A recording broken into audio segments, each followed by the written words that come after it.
Salve a tutti, benvenuti a una nuova puntata del canale Labirintando con Iana. Oggi facciamo una registrazione e un'intervista con la mia amica Claudia Zedda per tornare a parlare di Sardegna. Voglio parlare di Sardegna, nello specifico vorrei parlare della figura dessa Capadora, visto che nei commenti di dicembre qualcuno mi aveva chiesto, insomma, se potessi affrontare l'argomento e che secondo loro avrei potuto dare insomma un punto di vista altro rispetto a quello che si trova sul web. Per fare questo, ovviamente, io non potevo che avvalermi del contributo di Claudia Zedda. Benvenuta Claudia, è sempre un piacere. Ciao Marta carissima, il piacere è tutto mio. Assolutamente non potevo fare altro che chiamare te per parlare di questo, cioè perché la cosa divertente di conoscerti da tanto tempo è che mi rendo conto che per quanto io faccia percorsi diversi rispetto ai tuoi, poi alla fine su moltissime cose ci troviamo sempre d'accordo. Quindi per me questa è una conferma importante, nel senso che vuol dire che effettivamente degli elementi ci sono per poter Sì, arrivare a determinate conclusioni, insomma, non è certo. soltanto speculazione fino a se stessa. Claudia, senti, io e te abbiamo fatto già un'intervista per il canale Alternative, però adesso che ho inaugurato il mio canale nuovo, ti faccio comunque la domanda di rito, cioè chiederti se per favore ti puoi presentare e raccontarci di cosa ti occupi e qual è il tuo retroterra. Questa è la domanda più difficile che mi potevi fare perché raccontarsi è molto complicato.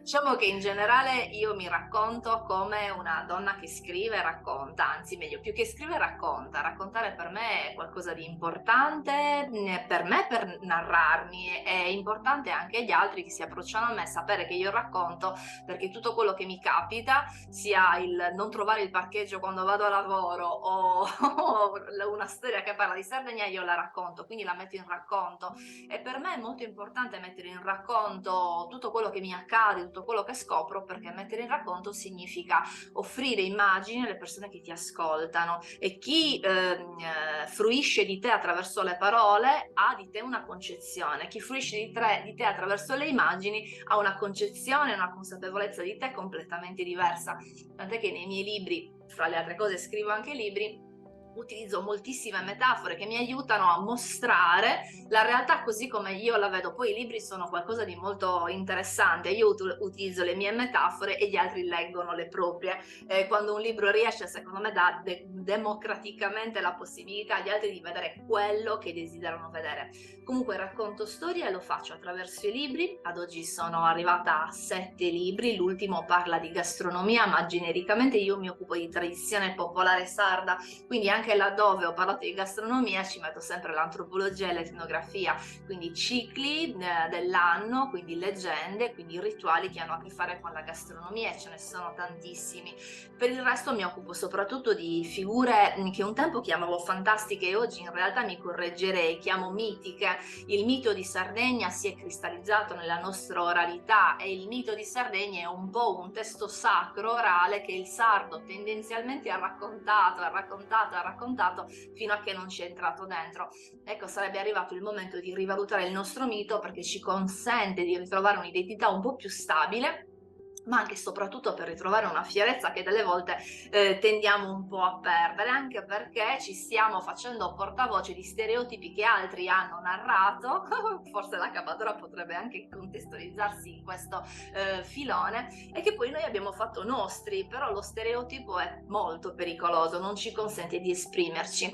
Racconto storie anche in un canale virtuale che è la Janas Academy. Janas Academy, vi ho già detto che amo moltissimo le Janas, una Giana Maista che racconta storie a tutte coloro le quali vogliono ascoltare. Ecco, la mia Janas Academy è un po' questo, ci sono diverse Janas narratrici e ci sono diverse Janas che ascoltano e alle quali poi si richiede di condividere tutto quello che hanno imparato.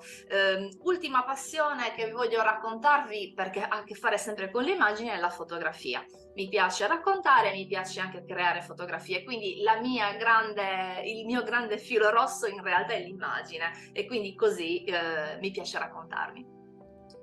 Insomma, Claudia è una Iana a tutto tondo, proprio eclettica perché comunque utilizza tutte le possibilità di comunicazione per mandare il suo messaggio. Io la seguo da tanto tempo, prima di tutto posso dire anche io il mio punto di vista su di te, se mi è permesso. Certo, certo. Allora, Claudia, prima di tutto è stata la prima a divulgare la Sardegna in modo quanto più scientificamente possibile, diciamo, nel senso che sin da quando ero ragazzina, ero studentessa di tradizioni popolari dopo, ma anche prima quando ero al liceo, mi ricordo che, insomma, se volevamo sapere qualcosa su quello che erano i primordi dell'internet, trovavamo sempre le cose a firma Claudia Zedda, quindi questo assolutamente io glielo devo in assoluto, perché fino a quegli anni là è vero che di Sardegna si parlava ancora di meno, se fosse possibile parlarne di meno di quanto se ne parla oggi, e quindi insomma avere delle informazioni che fossero quanto più veritiere possibile, o perlomeno ragionate con un metodo valido, Certo.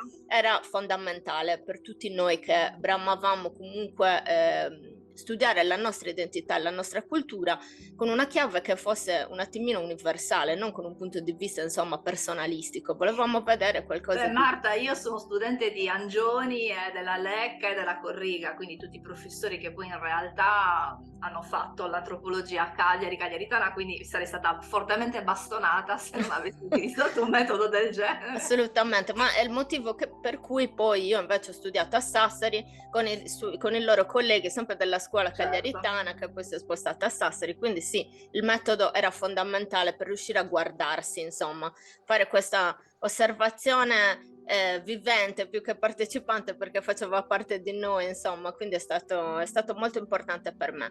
Poi un'altra cosa che vorrei dire è che sicuramente i libri di Claudia sono importantissimi da considerare. Io ve li ho già suggeriti in altri contesti quando insomma ho parlato di alcuni argomenti, ho sempre detto andate a vedere in questi libri perché ci sono degli spunti molto interessanti. Ecco, per me è ancora così, nel momento in cui voglio essere ispirata da qualcosa sicuramente vado a vedere i libri di Claudia, perché sono scritti molto bene, tanto per iniziare, cioè sono dei libri che a me piacciono proprio, mi mantengono nell'attenzione, mi mantengono nell'interesse, quindi questo già è molto importante.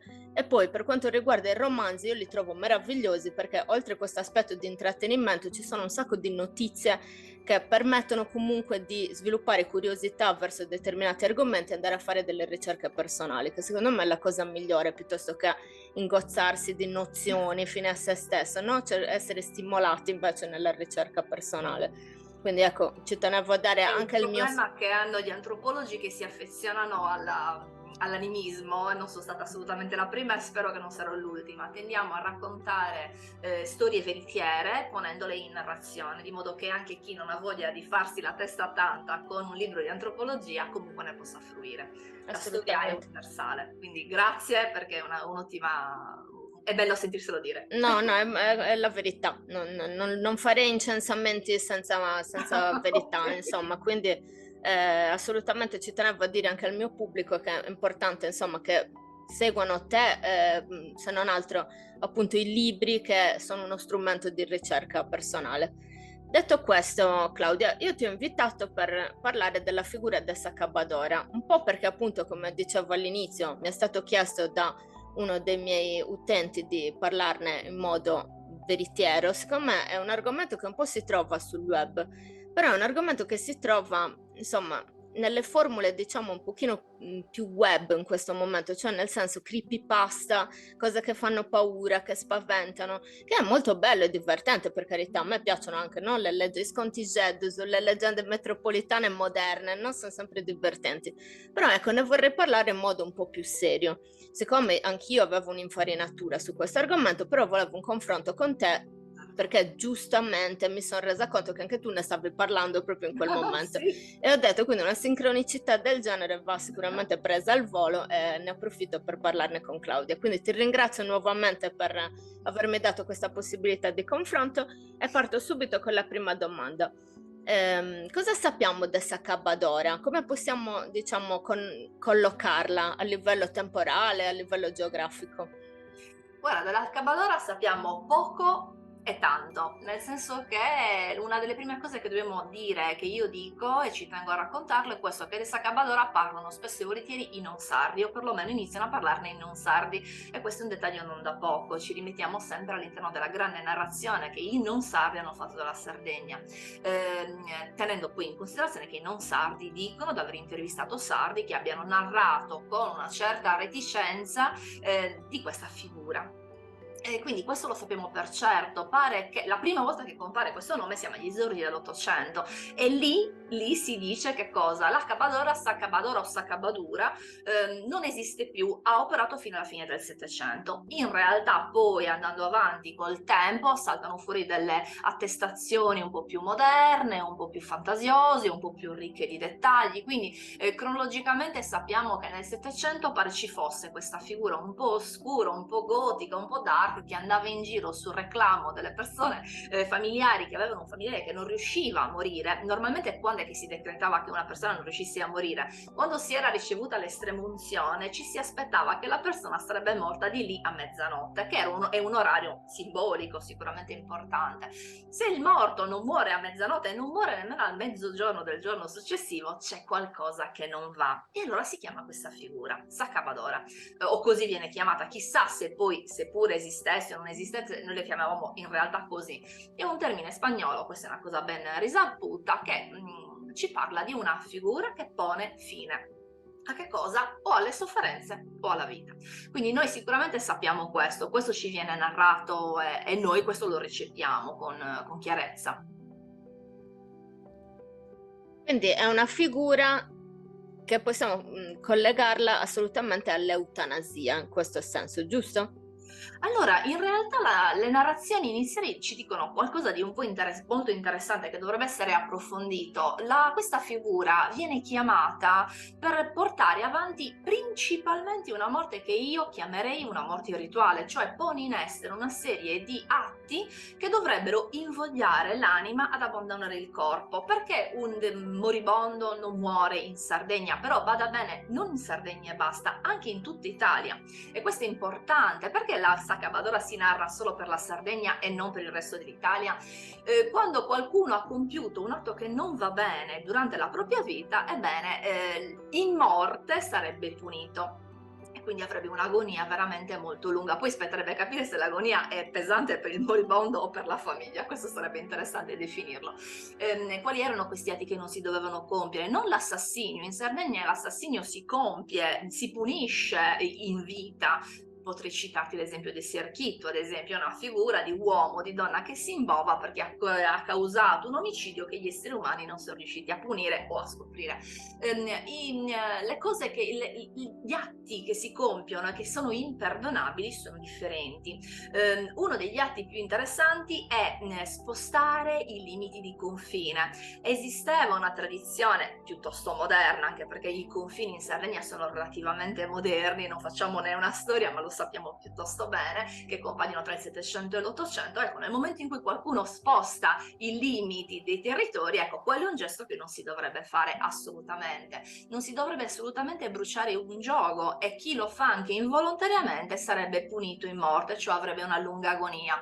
Non si dovrebbe bruciare un pettine, anche questo è qualcosa di interessante che dobbiamo tenere in considerazione. Chi lo brucia anche involontariamente, lunga agonia, e in alcuni casi si parla anche della sedia. E sono 3-4 elementi simbolici che spesso e volentieri vengono dimenticati, ma secondo me sono importanti. Ebbene, Sacabadora arriva nella casa di chi in realtà non riesce a morire e cerca di capire se effettivamente questa persona abbia fatto questi gesti. Qualora lei li riscontri, utilizzerà questi strumenti per avvantaggiare la morte, cioè praticamente gli farà fare una sorta di purgatorio nella fine della vita, e la morte velocizzerebbe. Quindi è una morte squisitamente rituale, priva il quasi defunto, il quasi morto dei suoi amuleti, tira via dalle pareti tutte le icone sacre, e quindi questo dovrebbe bastare. Ma se la morte rituale antropologicamente è la più interessante, quella che in definitiva interessa ancora di più alle persone, la morte un po' più dark. A un certo punto, se la cosa non funziona, si racconta, Sacabadora tirerebbe fuori un bastone, un martello, un forte pezzo di legno, e questo è un altro elemento simbolico da tenere in considerazione. Teniamo a mente che il bastone è un sinonimo di status, è un sinonimo di potere. Noi ci troviamo di fronte a una donna oscura che gira con un bastone, quindi è una donna di potere e di rilievo.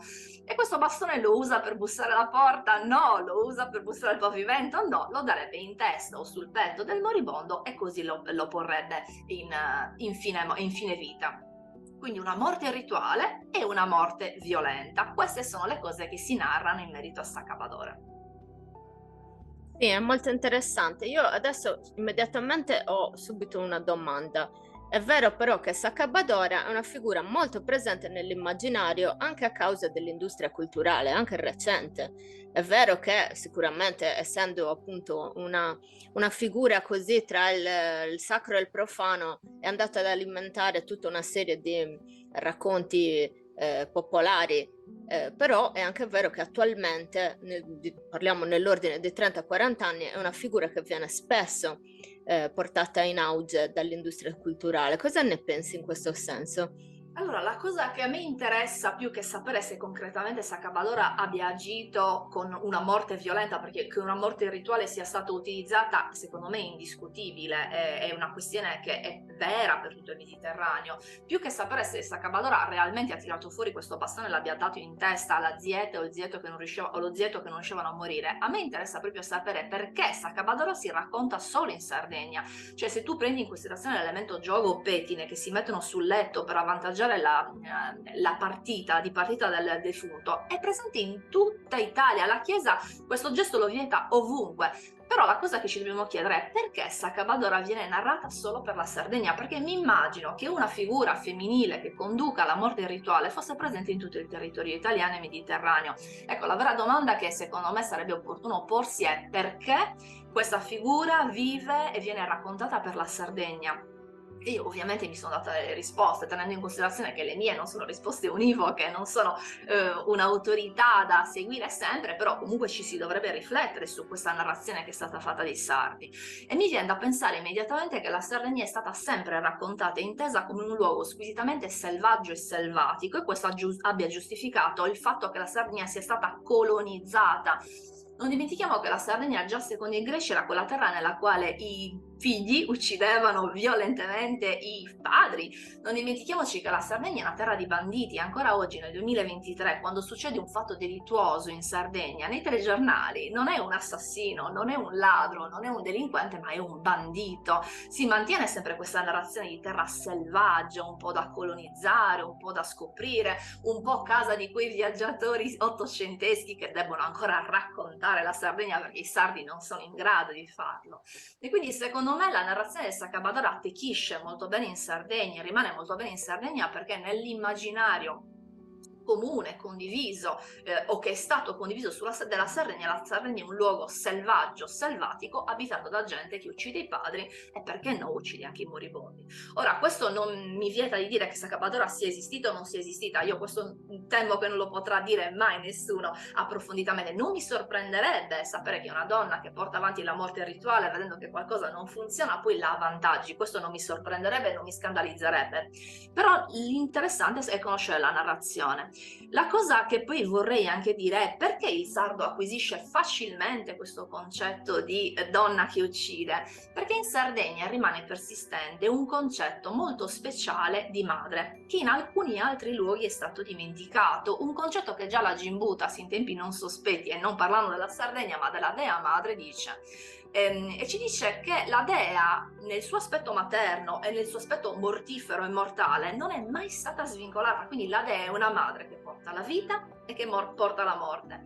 E nel caso della Sardegna questo sapere è condiviso, se non in maniera razionale, sicuramente in maniera irrazionale. Siamo pieni di leggende di madri che conducono la vita ma che conducono anche la morte, che poi diventeranno degli spauracchi. Samame Susoli ci porta il sole, ci porta la primavera, ma se i bambini sbagliano i bambini vengono trafugati e vengono portati chissà dove da Samame Susoli, cioè Samame Subozzu, insomma, e rimane quell'identità di madre che concede la vita ma che nella circostanza in cui le sia richiesto concede anche la morte. Quindi forse per noi è stato facile immaginarci questa figura perché noi questo concetto di madre ce l'abbiamo. e Saccabadora è indiscutibilmente una madre, è la madre della morte e si lega in questo senso a chi? All'allevatrice, alla maestra di parto. Infatti spesso e volentieri si racconta che fossero la stessa figura, una è madre di vita, l'altra è madre di morte. Però teniamo in considerazione che la morte è uno dei momenti fondamentali e per cui vanno gestiti in maniera fondamentale, vanno ritualizzati per garantire la rinascita. In ambito cristiano, in paradiso, l'evoluzione in paradiso.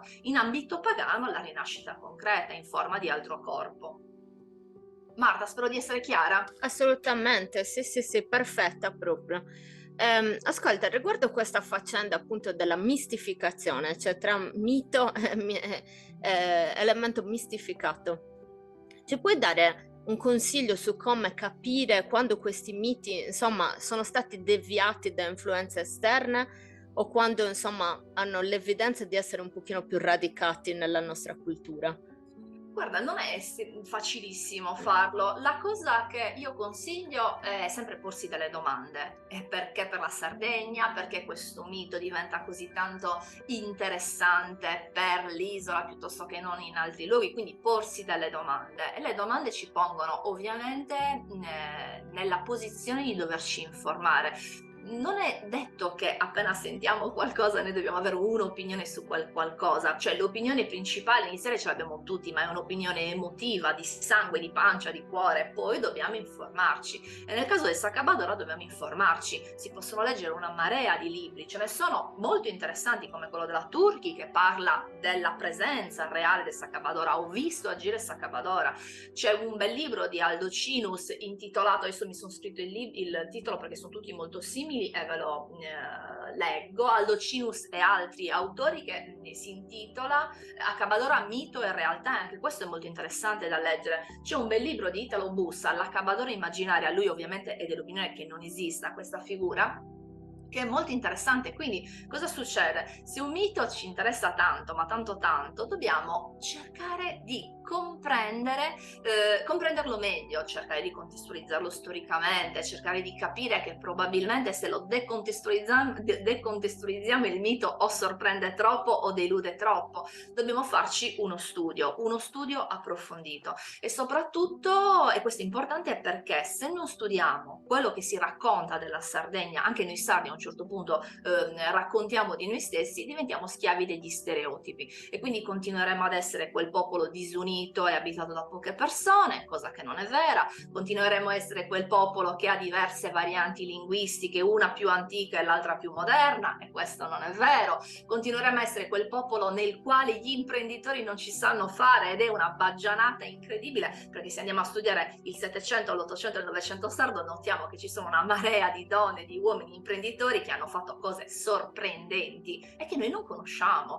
E quindi sono tutti questi che vi ho detto sono degli stereotipi che dobbiamo smontare, perché nel momento in cui li smontiamo iniziamo a diventare molto più fieri di noi, iniziamo a capire che non è vero, ce la possiamo fare, ci sappiamo fare, e dunque quelle narrazioni che sono state poste in atto per domarci, dominarci e colonizzarci iniziano a non avere più potere su di noi. Quindi, cara Claudia, anche tu stai facendo un lavoro di decolonizzazione del pensiero in un modo o in un altro. Vedo che arriviamo sempre alle stesse conclusioni vicendevolmente. Sì, anch'io sto cercando di fare un lavoro di questo tipo, perché mi rendo conto che togliersi di dosso degli abiti che ci hanno attaccato addosso, diciamo, sin dalla nascita diventa molto, molto complesso. Bisogna fare un lavoro di destrutturazione molto profondo. Smontare queste narrazioni peraltro è molto doloroso, perché alle volte sono narrazioni anche piacevoli, come il sardo è ospitale, il sardo è fedelissimo, il sardo è un grande guerriero, cioè non siamo cani, siamo tutti diversi. Io conosco sardi che non sono per niente ospitali, io conosco sardi che non sono per niente guerrieri. Sono tutte narrazioni che si sono fatte perché avevano un fine. Conoscere quel fine, quello scopo interessante. Quando le smonti a te stessa, per te stessa e per gli altri, trovi negli altri alle volte un pubblico un po' violento, perché sono cose che creano una moderna identità. Però io l'identità la voglio creare in altra maniera, cioè voglio che sia consapevole e cosciente e dettata da quello che in realtà abbiamo fatto e non quello che raccontano, che facciamo, che sappiamo fare. Questo è importante. Un po' di violenza l'ho trovata quando ho parlato del matriarcato in Sardegna, e le persone ovviamente attaccate a questo mito l'hanno vista un po' in negativo, la mia Posso immaginare, nuova narrazione, ecco. Senti, tu non pensi che sia anche un problema questo, derivante dal fatto che la Sardegna è veramente molto sfaccettata? Cioè, io da persona che si approccia antropologicamente a determinati discorsi, mi rendo conto che una delle grosse difficoltà è quello di trovare, diciamo, un comune denominatore, perché i territori interni alla Sardegna sono molto sfaccettati, quindi l'adattamento umano ovviamente ha portato a, diciamo, delle sfumature di cultura molto diverse in zone anche molto vicine. Quindi poi cercare di massificare questo e dire che si tratta di cultura sarda diventa molto complessa, cioè possono esserci, diciamo, elementi completamente contraddittori all'interno della stessa Sardegna in zone magari completamente lontane rispetto l'una dall'altra. Guarda, a parte che la diversificazione per me è sempre un vantaggio e mai uno svantaggio, anche perché se non fossimo così diversi io avrei finito di fare il mio lavoro da un sacco di tempo, invece grazie alla Dea ci sono un sacco di cose da raccontare.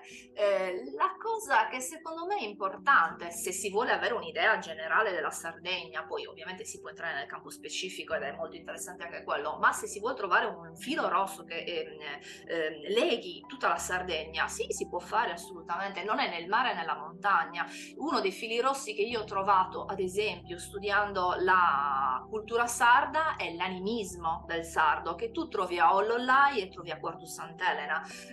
Il sardo è un popolo animista. Cosa significa? Che offriva anima o riconosceva la presenza dell'anima in tutte le cose che lo circondavano, fossero esse naturali o animali o vegetali. E questo è qualcosa che io ho trovato in tutta la Sardegna ed è un legame con un periodo antico pre-cristiano incredibilmente affascinante. E questo è qualcosa che abbiamo tutti noi in Sardegna, e ancora oggi quando siamo attraversati dal vento, il vento lo sentiamo non già come vento, ma come spirito, come creatura. Il mare, la montagna, l'acqua, per noi è tutto anima, tutto ha un'anima. Questo per esempio è un filo rosso. La grande emancipazione delle donne sarde, che non significa matriarcato, è qualcosa che è un filo rosso che conduce la storia delle donne di Sardegna da tempi non sospetti. Quindi ci sono dei fili rossi che poi ovviamente vengono intrecciati in maniera diversa.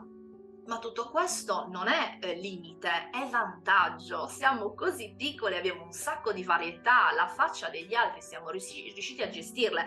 Ci raccontano che queste differenze ci disuniscono. Beh, sta a noi capire se ci disuniscono oppure se ci rendono fieri del popolo che ci vive accanto perché fa una cosa diversa rispetto alla nostra. Anche la gastronomia è ricchissima di varianti, però ci sono dei fili conduttori come per esempio la mandorla, e la mandorla ha dei simbolismi bellissimi, oppure la lavorazione della semola, oppure l'utilizzo di alcuni dolcificanti. Ci sono dei fili conduttori che la Sardegna segue. Ecco, se vogliamo arrivare alle ossa di Mamma Sardegna cerchiamo i fili conduttori e poi montiamoci sopra tutti gli intrecci che il sardo ha fatto e sono sempre stati bellissimi e differenti. Però secondo me non deve essere un limite, ovviamente dipende da come ci poniamo noi. Sì, sono d'accordo, però questo porta a un'altra domanda, il problema dello sguardo. Lo sguardo quindi a questo punto però deve essere prima di tutto interno, cioè deve essere il sardo che deve avere consapevolezza e dare uno sguardo dal basso verso l'alto, perché ovviamente diciamo, in un contesto di così tanta diversificazione che assolutamente è qualcosa di buono, non di negativo, è importante comunque che si dia uno sguardo dal basso verso l'alto piuttosto che uno sguardo Guarda, non so da dove si voglia partire. Io son Mh, partita dal basso e sono arrivata alla generalizzazione, cioè ho certo. trovato dei fili conduttori, come ti ho detto prima. Si può partire dal filo conduttore, si può arrivare nella specificità. Per esempio, quando un argomento come la gastronomia mi appassiona tantissimo, io, che ne so, parlo della mandorla e poi vado a vedere come la mandorla viene utilizzata nei vari contesti. La cosa che secondo me non deve o non dovrebbe mancare è lo stupore, quindi lasciarti stupire dalle cose che tu comunque conosci perché le hai sempre viste, ma lo stupore non ti deve mancare e questo è importante. E poi soprattutto cercare di avere l'idea che in Sardegna le cose non sono mai state fatte per niente, tanto per farle, così come in tutto il mondo antico. La cultura è sempre stata adattiva, ci serviva per fare qualcosa e quindi concentrarci su questo concetto, cioè se il sardo, che ne so, a livello di cure, terapie, utilizzava saffumento, non era perché era un popolo superstizioso e chissà cosa vedeva nel fumo, è perché c'erano delle ragioni. Ecco, e allora approfondisci le ragioni e poi magari scopri se saffumento lo conoscono in tutta la Sardegna e poi magari scopri perché in tutta la Sardegna si utilizzava e poi vai a vedere quali sono le erbe. Insomma, è una grande scatola di cioccolatini la Sardegna e io Mh-mh. mi auguro di non vederne mai la fine. Sì, sì, la penso come te anche perché è proprio veramente il mio approccio questo, probabilmente anche l'approccio insomma che ci è stato insegnato, però mi sembra anche quello più funzionale. Però a questo punto c'è un'altra domanda, oltre lo sguardo, il tipo di sguardo, ma anche il soggetto che porta avanti quello sguardo. È prioritario che sia il sardo che parla di Sardegna, secondo te? No, assolutamente no. Preferirei che fossero i sardi a parlare di Sardegna, questo è chiaro, così come genericamente preferire che fossero le donne a parlare delle donne. Però questo non è sempre vero, perché ci sono degli uomini sensibilissimi a livello letterario, abbiamo degli ottimi esempi di scrittori uomini che parlano di donne in maniera eccezionale e abbiamo degli esempi di donne non sarde che parlano della Sardegna in una maniera eccezionale. Per cui ben venga chi la Sardegna la guarda con rispetto, con curiosità e con stupore. Poi che sia sardo o non sardo, questo mi dispiace se la Sardegna viene raccontata dai non sardi, perché la Sardegna è un ottimo palco che regala tanta visibilità e mi piacerebbe che i miei coetanei, le mie coetanee, a più piccoli, più giovani o quello che vuoi, parlassero di Sardegna per farla conoscere nel mondo in maniera autentica. Però se questo stimolo non viene da dentro, ben venga che venga da fuori, a patto che sia una narrazione autentica o perlomeno una narrazione che si cerca di realizzare in maniera autentica, ecco, non per creare degli scoop o cose di questo tipo. Questo è importante. Poi per il resto, ti ripeto, se sono i sardi è meglio per me a livello di orgoglio nazionale, Sì, ecco, sì, perché anche per me è una nazione la per Sardegna. coscienza, no, per avere Sì, una coscienza della propria cultura e della propria identità. Questo è sintomo del fatto che qualcuno sta ricercando le proprie radici, ma anche, insomma, il proprio modo di essere, ecco, quindi assolutamente, quindi sono assolutamente. d'accordo con te. Però allora, mi hai detto prima come riconoscere un mito, insomma, come lavorare per poter Mh-mh. comprendere se un mito, insomma, è importato o è ben radicato. Per quanto riguarda invece, diciamo, gli altri, coloro che non hanno la cultura sarda, secondo te come fanno a capire quando anche una notizia, non soltanto un mito che è più complesso, anche una notizia può essere una fake news, te lo dico così molto banalmente, però il senso è quello, per quanto riguarda la Sardegna Guarda, ovviamente. secondo me uno dei modi principali è lo stesso, informarsi. Tu leggi un titolo e poi lo ridigiti su Google e cerchi di capire, capire, capire, capire. Poi i titoli sorprendenti normalmente non hanno a che fare con l'autenticità, normalmente. Poi ci sono persone che parlano autenticamente, fanno degli studi per scrivere titoli incredibili e allora ben venga, spero qualche volta riuscire a farlo anch'io.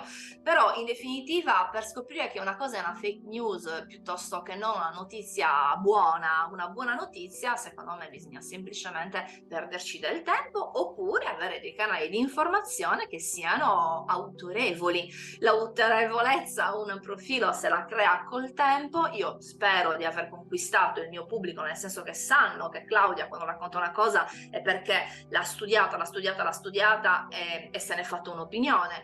E poi cerca di seguire quei profili profili autoritari o autorevoli, meglio è più corretto, che si pongono molte domande.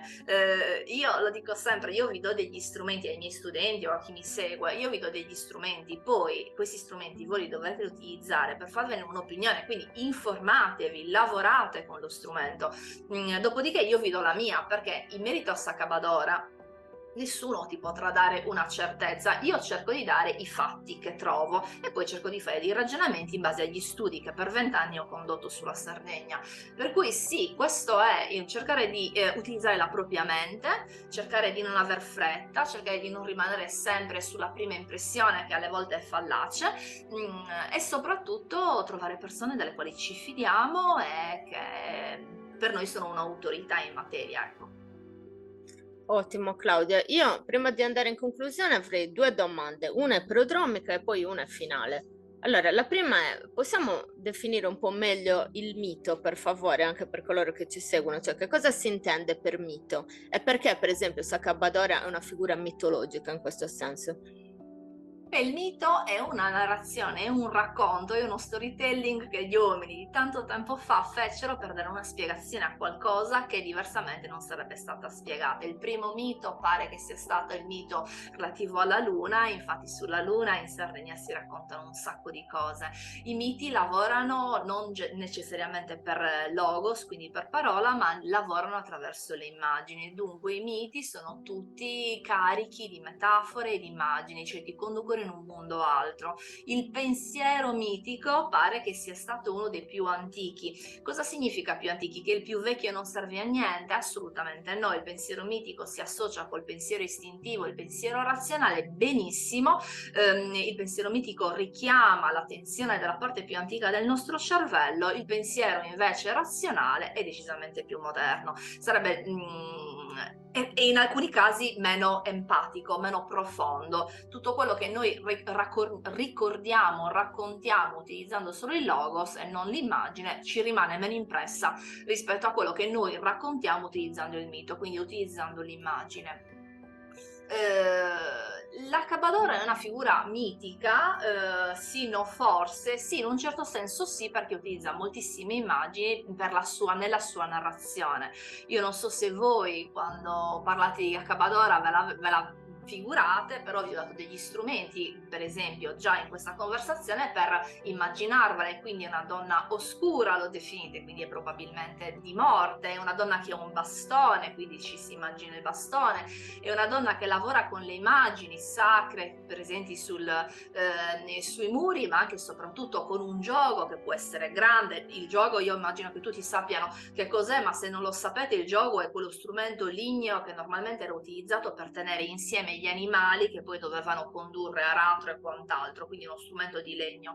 È sacro in Sardegna, alcuni ancora oggi ce l'hanno innestato nei muri ed è una cosa bellissima, sarebbe bello raccontare perché è così sacro. Il pettine, quindi ci sono un sacco di immagini che ci consentono di vedere Sakabadora, l'immagine che poi peraltro tutti quanti abbiamo più netta in viso, sia che ci si creda che no, è l'Accabadora che agisce con questo grande martello, con questo grande bastone. Quindi i miti fanno questo, i miti sono una forma antichissima di ragionamento che l'uomo ha concepito per dare spiegazione e narrazione della vita che conosceva. I miti eziologici sono i miti dell'origine, quindi come è nato il sole, come è nata la luna, come è nato il lievito madre, a cosa serve il lievito madre e quant'altro, e sono i più belli perché raccontano la storia per immagini di un popolo. E forse c'era un'altra domanda, non mi ricordo. No, in realtà no, era questo. Okay. Sì. Okay. In realtà era questa, era la questione proprio del mito e perché Sakabadora poteva essere individuato come mitologico in questo senso. Sicuramente sì, io le darei un paio di anni di attività in più per diventare un mito, però insomma si lega, come ho già detto, anche tutta Ismammas, a tutte le madri, e quindi si lega a quella realtà immaginifica che è Sardegna. Allora, quindi abbiamo parlato di mito e tu mi hai detto una cosa molto interessante adesso. La questione, insomma, che il mito è legato al pensiero per immagini. Quindi è un pensiero simbolico in questo senso, è la simbologia quello che intendi dire Certo, come... certo, assolutamente. Il pensiero mitico, che ne so, come nasce la Via Lattea? C'è una bella leggenda, che è un mito di Sardegna, che ci racconta che la Via Lattea, che non era la Via Lattea, ma era Sabia de Savalla, della Paglia, nasce perché un grande, adesso non mi viene la parola, un grande sacco pieno di paglia bucato perde nel cielo la paglia. Insomma, è tutto immagine. Noi vediamo una persona ruba questo sacco, scappa, viene punita, allora diventa una costellazione. Insomma, la leggenda ve la racconterò magari in un altro momento, però è tutta immagine, tu questa cosa la vedi. E ragionare per immagini è importante. Anche tutta la realtà dell'erboristica e dell'etnobotanica in Sardegna ragiona per immagini. La natura, già per come è predisposta, ci racconta la sua scopo, la sua funzione. La natura intendo le piante, e quindi osserviamo se si muovono col sole, se si muovono con la luna, dove crescono, dove vivono. È tutta immagine, è una forma di ragionamento che noi utilizziamo praticamente dagli esordi. Questo non vuol dire che sia obsoleta, e ci consente di vivere sicuramente meglio, ma ci consente anche di esprimerci meglio. Una mia carissima insegnante di lettura ad alta voce mi disse: tutte le volte che tu leggi e vuoi dare una buona intonazione a quello che leggi, questo è un po' fuori tema ma mi piace raccontarlo, quando leggi immaginalo, e quindi sarai più lenta, ma sicuramente sarai anche più veritiera, e quindi restituirai l'immagine che tu hai in testa anche attraverso le parole. Questo è un buon mix tra pensiero mitico e pensiero razionale. Le due cose devono andare, secondo me, di pari passo. Non dimenticandoci che quando noi utilizziamo un linguaggio mitico stiamo andando a parlare con la parte più antica del nostro cervello. Grazia Deledda, per esempio, utilizzava un linguaggio mitico, e questo le ha portato grandissima fortuna. Assolutamente, la grandiosa Grazia Deledda, sono d'accordo con te. Sono sempre d'accordo con te, io sappilo. Ormai lo prendo come un partito preso. Allora, sì, sono assolutamente d'accordo con tutta la questione della mitologia. Mi hai fatto venire in mente adesso che hai detto questa cosa del linguaggio, insomma, della lettura a voce alta. Placido Cherchi che diceva che la lingua sarda era una lingua che problematicizzava la realtà. Mi faceva troppo ridere, perché in effetti è vero, anche il modo proprio di utilizzare i tempi verbali, il lessico specifico, anche in base al luogo specifico della Sardegna, andava a sottolineare quelle che erano veramente le criticità dell'adattamento culturale dell'uomo nel territorio. Quindi sì, sono assolutamente d'accordo con te, è la parte indubbiamente più affascinante, ed è interessante che tu l'abbia ricollegata all'animismo. Questo io sono veramente molto d'accordo. Se c'è una cosa che unisce il sardo, insomma, che identifica, che lo fa identificare come sardo piuttosto che no, è quello di vedere lo spirito e l'anima in tutte le cose. Sono Siamo un assolutamente popolo d'accordo. sacro, Marta, non c'è altro da dire. Sono assolutamente che sacralizza qualunque cosa, insomma, sono d'accordo. In conclusione, Claudia, ti volevo chiedere una domanda piuttosto secca, so che insomma non è neanche corretta farla, però abbiamo fatto delle ottime premesse. Secondo te, quindi, Sacabadora Sto spaventando. No, Ok, secondo no, te... ce la posso fare. Secondo te Sacabadora quindi è esistita, sì o no? Ci sono abbastanza elementi che ci portano a dire che sia esistita?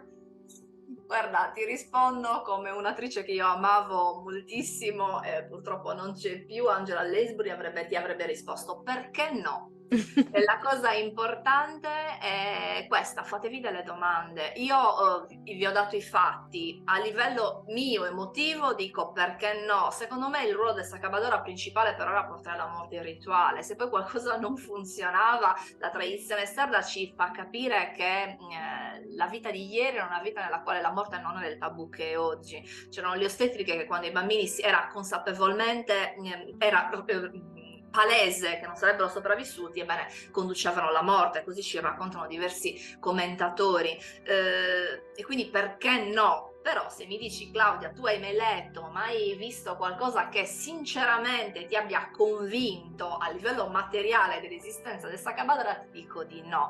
Però non possiamo sempre ragionare con la razionalità, alle volte dobbiamo ragionare anche con l'istinto, per cui ti dico che a mio parere, mio personalissimo, è esistita una figura di donna che conduceva la morte rituale, e nel caso in cui qualcosa non andasse, a livello proprio personale poteva decidere se andare avanti oppure no, d'altronde in qualche modo la fine doveva giungere. Poi questa è stata mitizzata, poi questa è stata narrata, poi questa è diventata quello che è diventato.